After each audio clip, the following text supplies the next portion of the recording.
Akashic Records, what is the history of Antarctica? The true history of Antarctica. According to the Akashic Records, Antarctica is not simply a frozen wasteland. It is one of Earth's most ancient and protected power nodes. Long before it was covered in ice, this continent was a thriving landmass, lush and temperate, serving as both a spiritual and technological hub for advanced civilizations, many of which were seeded by off-world lineages. In the distant past, Antarctica was part of a global network of high-frequency sites connected by ley lines, crystal grids, and dimensional gateways. It held temples, energy generators, and crystalline archives containing planetary history. Much of this activity traces back to pre-Lemurian and Atlantean epochs, when Antarctica was a sacred meeting place for delegations from Sirius, the Pleiades, Orion, and Andromedan councils. These star nations used it as neutral ground to exchange knowledge, conduct genetic harmonization projects, and stabilize the planet's energetic field. The shift into ice began after a major planetary cataclysm, a combination of pole shifts, atmospheric disruptions, and deliberate sealing by higher councils to protect what was stored there. Many of the crystalline technologies, records, and even entire structures were intentionally buried beneath layers of ice to prevent misuse during humanity's descent into denser consciousness after the fall. The galactic story reveals that Antarctica also contains dormant stargates, some leading to other planets in our solar system, others to entirely different star systems. It has underground cities, some still active but in higher dimensions, inhabited by beings who have not surfaced in our current timeline. These inner sanctums are guarded by both physical and multidimensional sentinels, ensuring that only those with the right vibrational codes can enter. Today there is intense covert interest in Antarctica from governments, private entities, and secret space programs. Some of this activity is about accessing ancient technology and archives, while other missions are about monitoring energetic changes because the ice is thinning and long-hidden structures are starting to become detectable. There are also accounts in the Akashic field of modern contact between certain human factions and advanced non-human groups who still operate there in secrecy. Spiritually, Antarctica is stirring again. As Earth's frequency rises, the seals placed there millennia ago are loosening. In time, parts of its truth will surface, both physically and energetically, revealing a missing chapter of humanity's galactic heritage. Its reawakening is tied to planetary ascension, because what lies beneath the ice holds keys to restoring humanity's memory of its origins and uniting us with our cosmic family.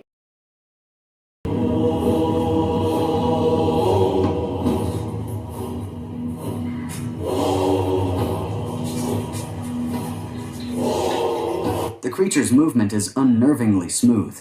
Its legs bend and shift with coordinated weight distribution as it emerges from the shadows. What unsettles me is the sudden turn. It doesn't stumble or hesitate. It simply pivots and vanishes behind the car in under 2 seconds, as if it knew exactly where to hide. Some say it's obvious CG Mo. Others point out the lighting on its body matches the garage perfectly. If something this large can disappear that quickly in a confined space, how would you know it was there at all? Están sacando los huevos.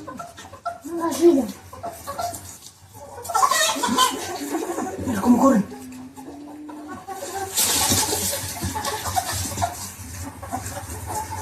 A farmer in rural Spain whispers he's catching something stealing eggs from his henhouse.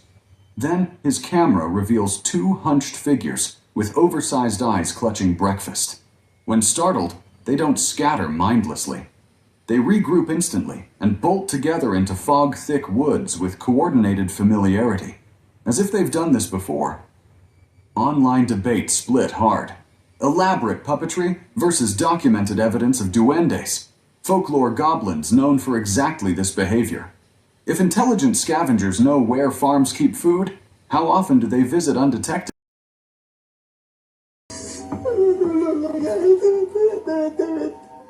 Mi gente, por favor, ayúdenme. Una mujer o un hombre que no sé qué sea. No sé qué quiera tampoco. Ay, no, qué horror, qué horror, qué horror. Mi gente, por favor, estoy solo.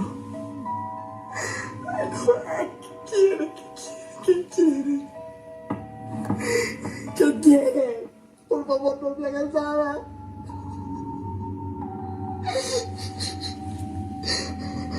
Ay, no, estoy muy desconcertado, mi gente, por favor, ayúdenme. Ay, no puedo respirar, me está dando. Sí, no, los segundos. No.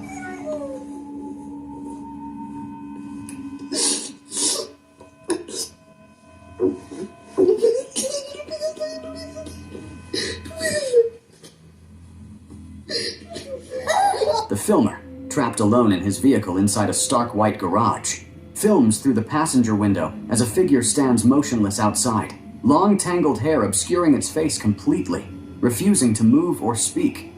His sob turned to screams when he realizes the locks aren't engaged. The door swings open. From my perspective, what's most disturbing is the figure's patience. It doesn't rush. It waits, as if certain the door will eventually open. Online, some insist this is staged acting, but others point to the filmer's hyperventilating panic and raw terror, reactions nearly impossible to fake convincingly on camera. The creature's gait is deliberate, unhurried, as if it owns this landscape completely. What unsettles me is how it pauses mid-stride, lifting its head to scan the horizon. Not like prey checking for danger, but like something aware it's being watched. Online, debate erupted instantly. Some insist it's just a grizzly passing through. Others point to the proportions, the stride length, the way it carries itself upright for those few seconds. If creatures this size can move undetected through open terrain, what walks through denser forests completely unseen?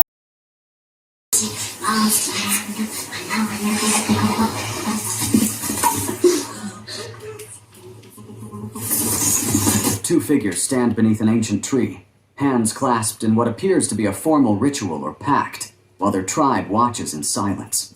Then, from nowhere, a fifth figure charges in and tackles one of them hard into the dirt. Within seconds, the entire group is brawling in the roots, grappling, rolling, chaos. Online debate split immediately. Some said this is clearly actors rehearsing for a fantasy film. Others pointed to the guttural language, the primitive clothing, the way they move, not staged, but instinctive. Personally, what unsettles me is how quickly ritual becomes violent. What crosses the frame moves with deliberate weight, something massive, plated, impossibly archaic. Its gait is slow, unbothered, as if it knows it belongs here more than anything else. Online reactions split instantly. Some dismissed it as costume work or clever digital layering. Others pointed to local folklore of armored beasts seen wandering the highlands for centuries, always alone, always silent. What unsettles me is its total indifference to exposure. It doesn't hide or hurry. If creatures like this still exist in open country, what else walks unnoticed?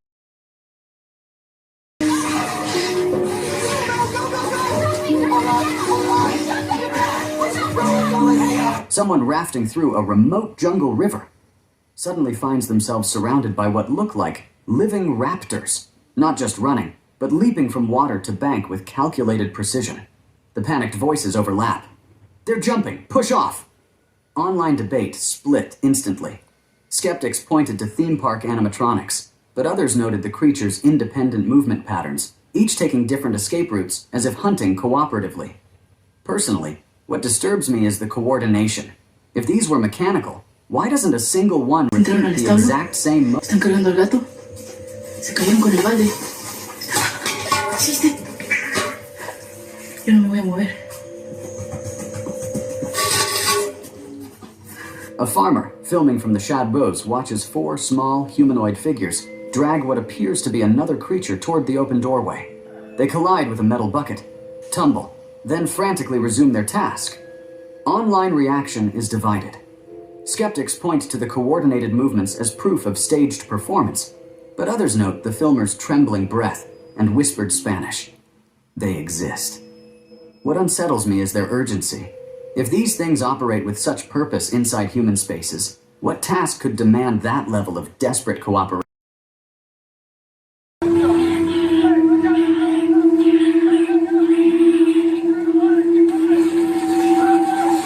The filmer's voice cracks immediately.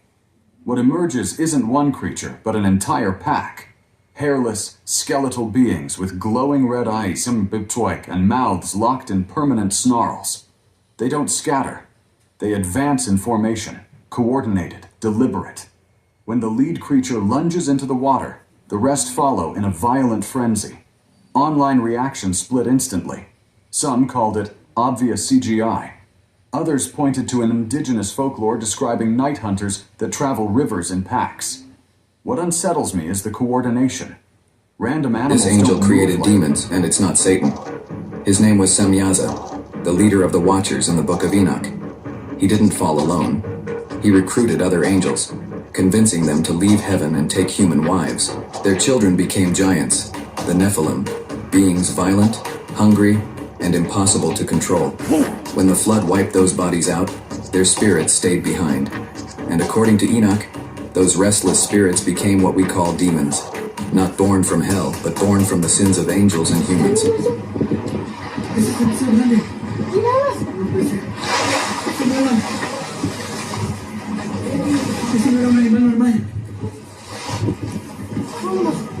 A couple filming from the overlook watches a reptilian neck rise above the treetops, its head scanning deliberately before powerful wings beat once, bending nearby trees.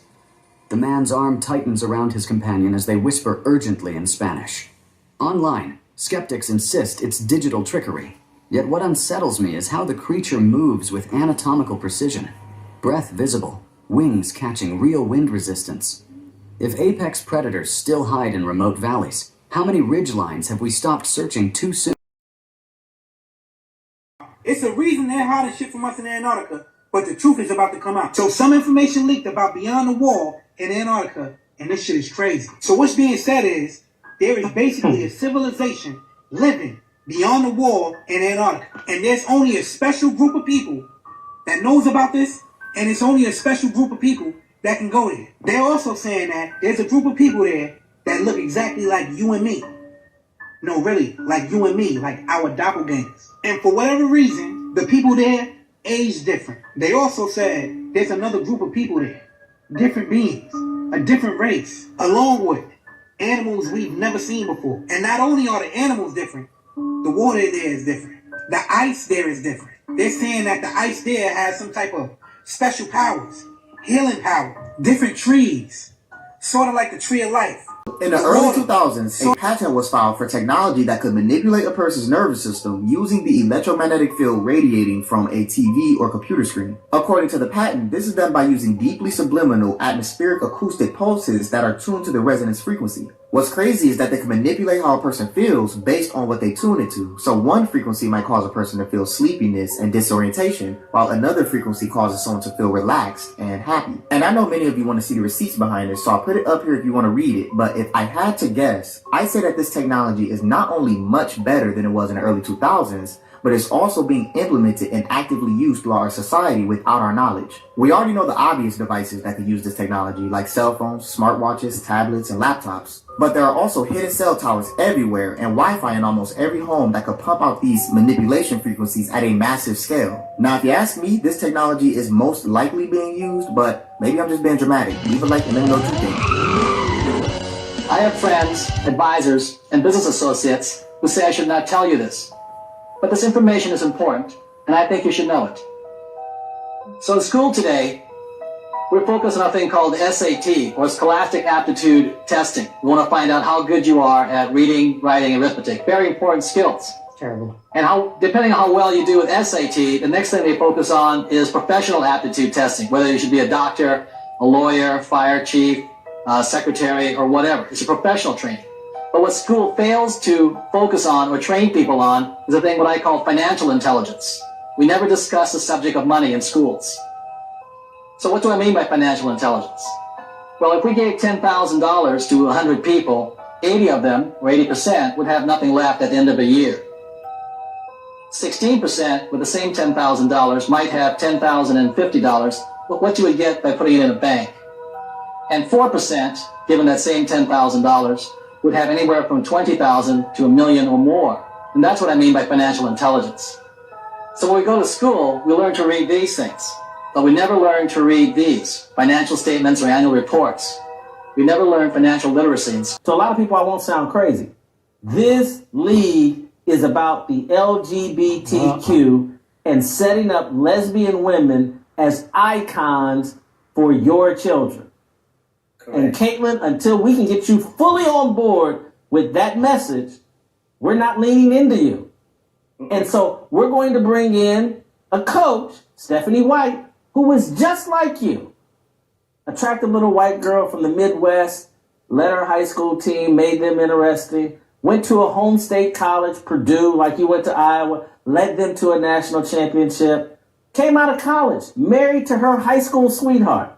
And we got her in this league, and we got her in this culture, and we got her up out of that marriage, and now she's dating Lisa Salters, and she's right where we want you. Because that's what this league is about. And the front office, people at the top, they're about that message.